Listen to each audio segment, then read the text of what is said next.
Bismillah ar-Rahman ar-Rahim. Assalamu alaikum. Welcome back. It is exactly 8:14 a.m. News and Views on Salam Media. That, of course, is South African time. We're crossing over to Palestine, and we are going to be talking to an activist and an educator in Palestine. He is Baha Hilo, and we're going to try and understand what else is going down in that part of the world. Our hearts bleed for Palestine, and I'm sure Bahar heard those two previous promotions that we played out just now. Africa Muslim agencies urging South African Muslims to dig deep into their hearts and pockets to make a meaningful difference to our brothers and sisters in Palestine. And prior to that, the snippet from an interview that I did here in South Africa with a politician, a white politician, mind you, talking about his absolute support for the Palestinian people and calling an end to that genocide. Baha Hilo, salamu alaikum, welcome to the program. Walaikum salam. Thank you, sister, for hosting me. Despite all of the killings, the mass murder, different people in different parts of the world are labeling the situation in Palestine. Certain people are calling it genocide. I have given it that label as well. And people in the West are also now talking about it as ethnic cleansing. But call it what you will, it is absolutely horrendous, unforgivable, and the Western world is still either in collusion with this, with this genocide, or they're just being totally silent about it. Let's start. I hope and pray that you are encouraged hearing that you've got support from around the world, including here in South Africa, that our hearts bleed for you. We're making dua and everything we possibly can to make the voices of the Palestinians heard. Thank you, sister. The positions of white governments remain the same for the past 75 years. They are in complete support of the Israeli apartheid regime. They provide Israeli apartheid regime with diplomatic, economic, and military support. Uh, the Needless to say that the bombs being thrown at Palestinians right now are manufactured uh, in Western societies. Um, it's a genocide that is being televised before our eyes, and it's a genocide that will go on and on and on until the Israeli savages decided to stop. Can you tell me a little bit about where you are based and how safe or threatened you feel in the tiny little area that you're living in? Give us a bit of background to that. And do you also fear that you and your little community might well be attacked sometime soon? Dear, we are attacked almost every day. The Israeli army invades every little community inside the occupied West Bank. They have been responsible for murdering nearly 144 different Palestinian civilians, whether by Israeli criminals in uniform, like Israeli soldiers, or Israelis without uniform, like Israeli settlers. Many fascists right now are emboldened by the genocide that is being carried out on Gaza, and they try to seize the moment by like lynching and murdering whatever Palestinians they get their hands on. There's no safe place. Almost every Palestinian I speak to feels like there is a target sign on their backs or on their heads.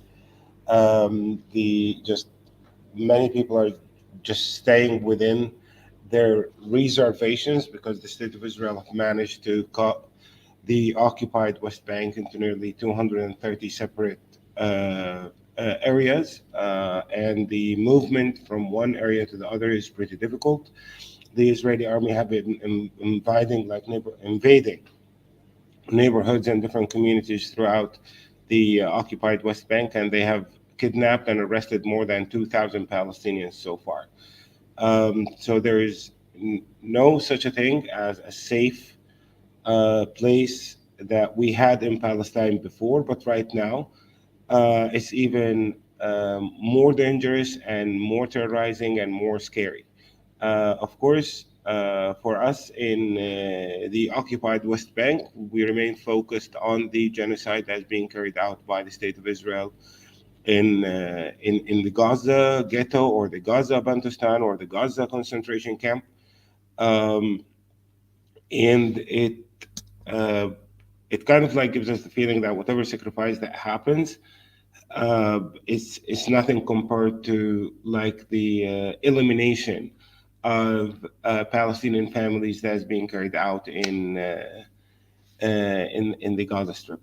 Uh, like when you talk about more than 1,031 massacres that are carried out by Israeli criminals right now, when you're talking about like bombing hospitals, schools, water resources, like cutting that population completely out of connection, like with electricity, water, food, supply, like all kind of things are being cut off from like 2.2 million of us. In addition to like throwing nearly 25,000 tons of explosives upon that population, which is the equivalent of one and a half nuclear bombs so far.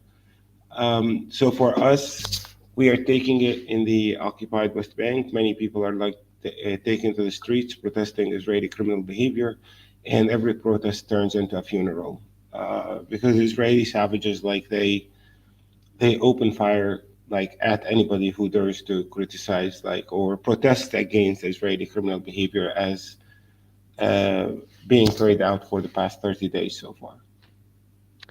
Baha, earlier on, you said to me, and I was wondering, you said to me you live very close to the site of where our beloved Nabi Isa Sallallahu Salam Yeah. was born. And I should imagine that's a very sacred site, not only for Christians, but for Muslims. I'm not sure what's the Jewish position on that site, simply because we do know that they crucified Isa alayhi salam back in the day. Um, you, do you believe you're safe because you live very close to that site? No, Or do these occupiers, these genocidal beasts, not care what, who, where, and how no. they go about their wholesale destruction? They go around and destroying everything. Like they just bombed the third oldest church on the planet in Gaza. Like the Church of the Nativity, the heart of the city of Bethlehem, is also not sacred. Like they put that church under siege for more than 40 days, locked nearly 200 people inside. Um, Back in the time, like that church was under siege three times throughout its 1,600 years of history. Once by the Persians, once by the Crusaders, and once by the state of Israel. Like any kind of like outsider that invades this land is obsessed with our holy sites, and that obsession is an obsession for destruction. It's not obsession for like respect and so on. Also, mind you, the same town that like witnessed the virgin birth, the same town where Christ alayhi salam was born, is also the birthplace of King David. Like, and King David remains to be an inspiration for Palestinian resistance, where we all view ourselves like when you see our teenagers throwing rocks at military carriers and military tanks, that is how we are inspired by the story of David alayhi salam, where he's the one, a teenager that came out with a stone to defeat Goliath. So, like, the state of Israel has no respect whatsoever for anything in Palestine. If you have no respect for the sanctity of life, then you wouldn't care about stones. Okay, I just want to read something here for you, and I'd like your comment on it. This was a press release in one of the international media releases. It says that the Israeli army 36th Military Division is now operating deep inside of Gaza, really in the final stages of encircling the Gaza Strip by land, sea, and air. The goal is to take out Hamas and its targets. They're talking about observation posts, weapons facilities, and all other types of military infrastructure. The military chief said he has visited troops. That's, of course, the IDF troops. They are ready at any time to start this operation. Their objections are to eliminate Hamas from the Gaza Strip entirely. And there's a bit of untruth in there because it's not only Hamas that's being targeted, it's the entire Palestinian population. Listen, dear. Um, it's time to start looking at the Islamic resistance movement the same way we looked at the ANC. Botha and all like the savages of apartheid in the history of South Africa tried to eliminate the ANC. They failed. In the end of the day, it's a resistance movement. The only way a resistance movement will be eliminated is when the oppression that created that resistance movement is removed. What the state of Israel is after is the impossible, and it's not. It's unrealistic, and it's not going to happen. The only way for a resistance movement to come to an end is when the oppression that created that resistance movement comes to an end. What the state of Israel want to maintain is apartheid, want to maintain its oppression, want to maintain its savagery, and expect to have zero resistance to that savagery. So this whole thing about rooting out the Islamic resistance movement, this entire thing about, we are only targeting the Islamic resistance movement, like we've seen that happening. The more than 4,000 Palestinian miners who are not even aware of what the Islamic resistance movement is all about, were blown to pieces and were murdered. And every single Palestinian that Israel has been murdering in Gaza is a person that is, they decided that those people that they've been bombing out of existence and crushing their skulls on the rubble of their homes are members of the Islamic resistance movement. It's just like part of a propaganda machine. Like the entire thing about bringing in the Islamic resistance movement as a target is serves like the continuity of Israeli genocide over Palestinians in Gaza. So all the military operations that they call military operations are mainly like blowing civilians out of existence. It's I'm not sure if this kind of savagery used to happen under apartheid in South Africa, where like you find one person who's unhappy uh, with apartheid, they take matter to hand, and then their entire community ends up being like obliterated, and their entire community end up like being destroyed and murdered. Like I know of the savagery of apartheid South Africa, but I'm not sure that the savagery of apartheid South Africa have created some genocidal crimes like the ones we are witnessing before our eyes in Gaza. So trying to give a military cover and a military success for the criminal behavior of the state of Israel, for bombing the hell out of every 1 square kilometer in the Gaza Strip, has received more than 70 tons of explosives so far. That's the average of explosives that the state of Israel have been using against the Palestinians in Gaza. You hear like military personnel that speak about military achievements. Like all of this propaganda is to restore faith back into the criminal regime and the Israeli army. And they do not want anybody to remember anything about the military operation that was carried out by the Islamic resistance movement on October 7th. The entire Israeli army is hiding behind the faces of civilians. They made that military operation sound like as it was targeting Israeli civilians, while in fact it was targeting every single military base that is responsible for the merciless blockade that was carried out in Gaza. So, like, what do?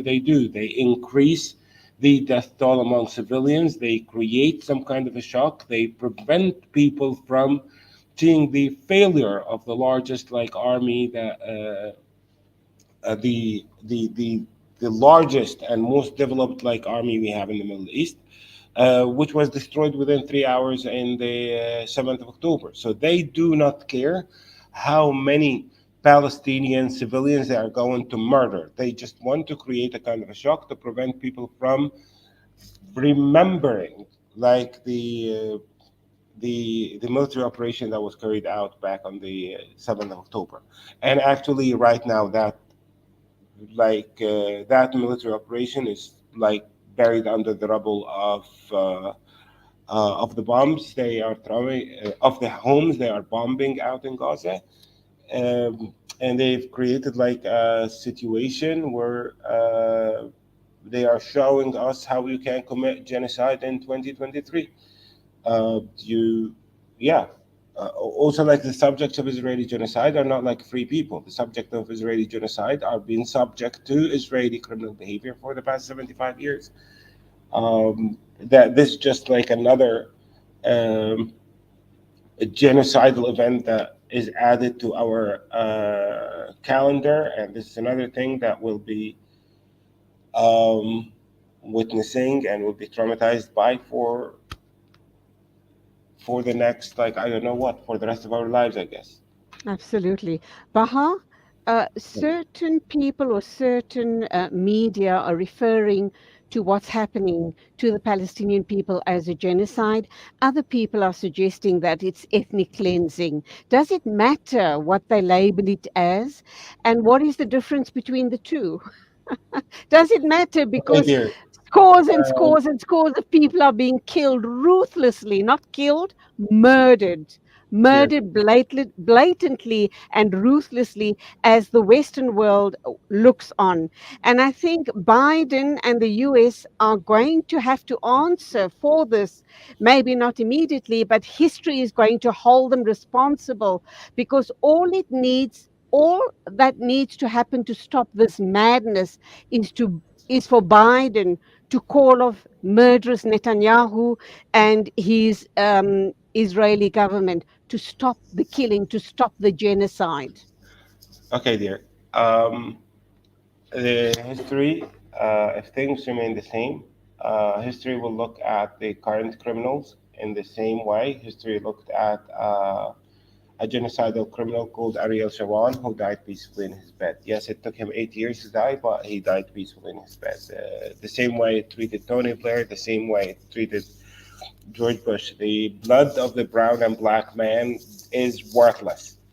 This is what those like savages and criminals are doing. Now, you started with uh, genocide, ethnic cleansing, and so on. There are only three crimes against humanity that the entire world agrees on.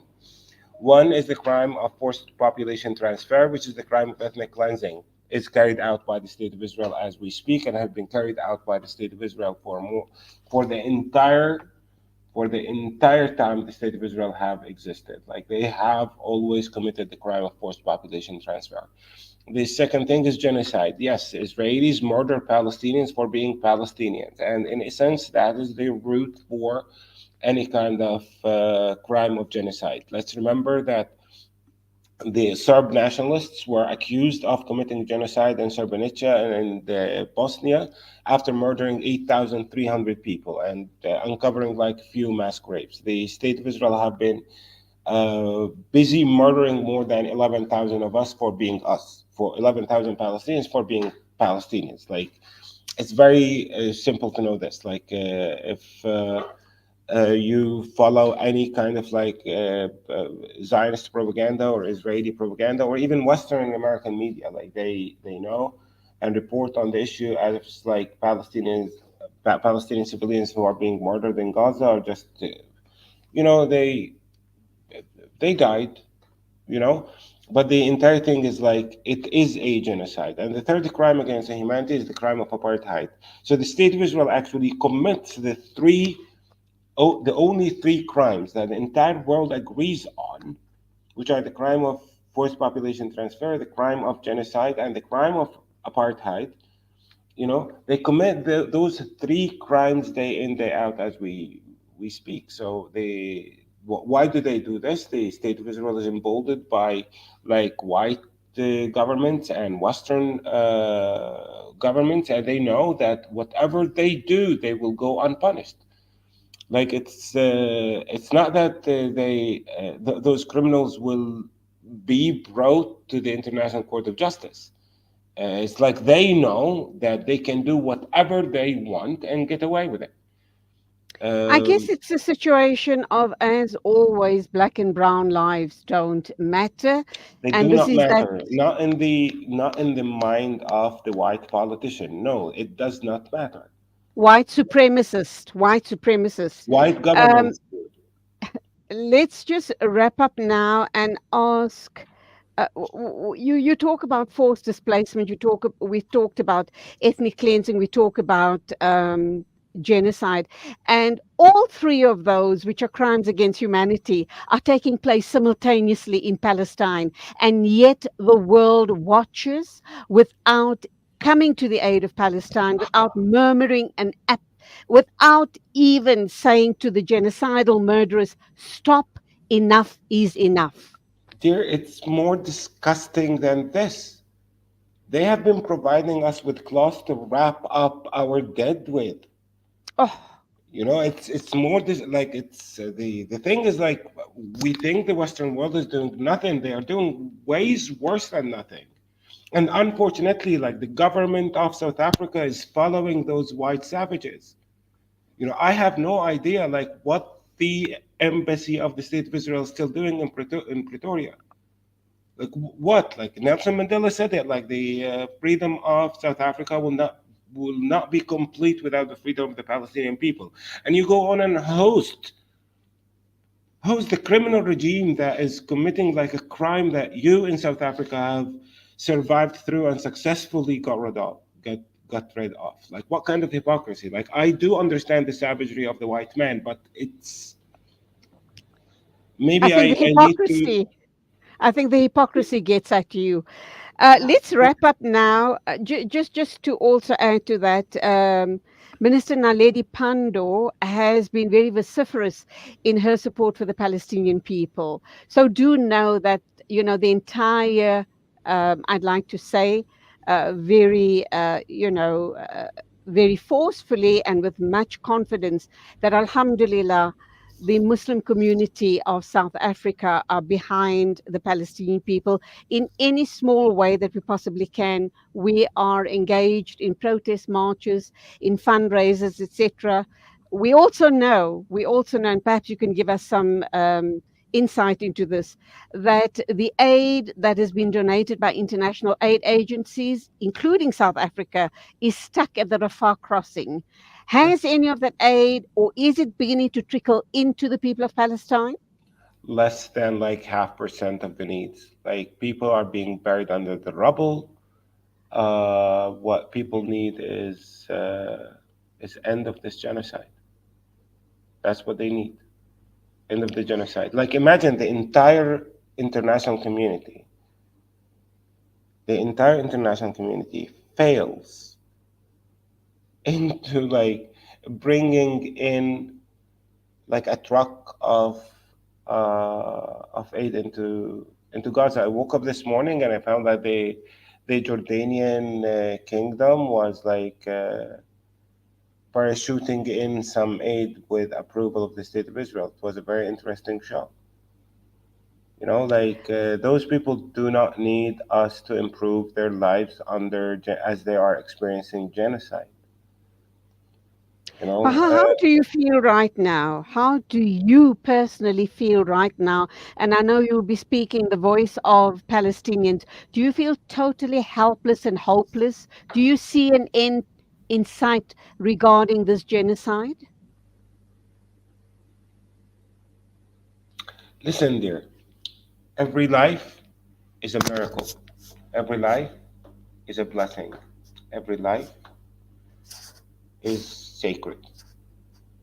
With every one of us being murdered, like part of us dies. Um, it doesn't matter if we're being murdered on TV or off TV. It doesn't matter if we're being murdered with solidarity or without solidarity. Uh, if we're murdered, we're murdered. How do we feel? We feel betrayed. We feel like we're left for this monster to eat away as many of us as that monster could, could get. The problem is like the savages of the state of Israel, like they are enjoying this. Like they are not going to stop. Like the history of the state of Israel proves again and again and again that those people are addicted to the blood of the Palestinian people. They are literally addicted. Our blood is being used as a bargaining chip in Israeli politics right now. The fascist in command, the so-called Netanyahu, knows that he lost popularity, knows he will be held responsible for the failure in the 7th of October, and he knows the only way to stay in power is by going on with this war.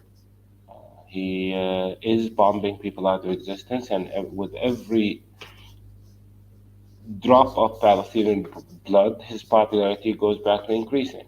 So the uh, the reality here, like over and over and over again, we go into the exact same circle. We realize that as long as we are submissive and cooperating very well with our oppressor and with the friends and supporters of our oppressor, we will be accepted. But if one of us dares to resist the barbarism and the savagery of the state of Israel, then all of us will be blamed for it, and all of us will be, you know, marketed and promoted as like Germans. I don't know if you've been like watching Western media recently. They're comparing like the conduct of Palestinian, the Islamic resistance movement, to that of Germans. Like we're not Germans. Like look at us. We are not Aryans. We're not tall. We're not white, and we're not Nazi. Even if we try, even if Palestinians try to join the Nazi party is so racist and it will not even accept us. But still You they know, are being yeah. accused of all that kind of crap. We're not white. We're not racist. We're not like our violence is motivated by the savagery of Israeli oppression. Okay, I think we all know as Muslims, as human beings with true humanity, that everything most of what's being dished out in the Western media is propaganda, and very sad to say, a lot of people are lapping it up. Your final words to the Western governments and to the world at large. Western governments, like I have not, like I do not speak to criminals there.